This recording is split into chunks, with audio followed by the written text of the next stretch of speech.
J'ai essayé de les tenir, la confiance va se conquérir. Un ministère plein et entier des droits de la femme. Pour tous les ménages précaires, je porterai un investissement qui est l'audit gratuit pour tous les ménages qui vivent dans des passoires. Sortir du glyphosate le plus rapidement possible, sous 3 ans. L'assurance chômage.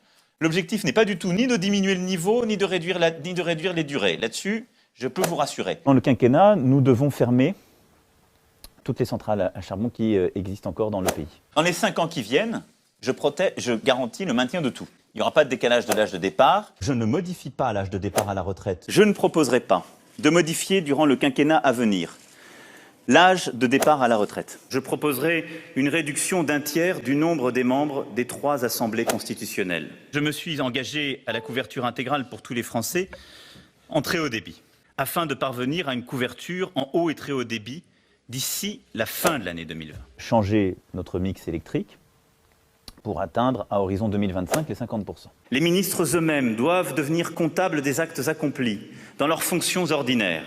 C'est pour cette raison que je souhaite la suppression de la Cour de justice de la République. Je ne veux plus, d'ici la fin de l'année, avoir des femmes et des hommes dans les rues. Je proposerai ainsi que le Parlement soit élu avec une dose de proportionnelle. Sur les néonicotinoïdes, Oui. est-ce que vous revenez sur la règle actuelle, c'est-à-dire l'interdiction en 2020 ?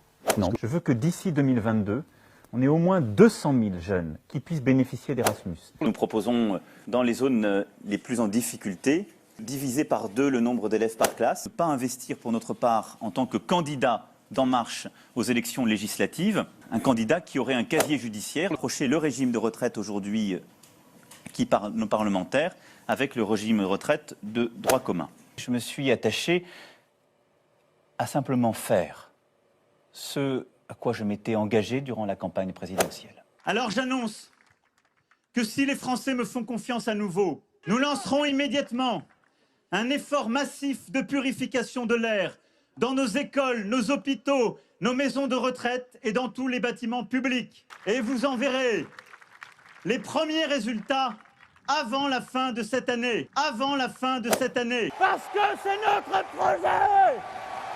Vive la République! Vive la France!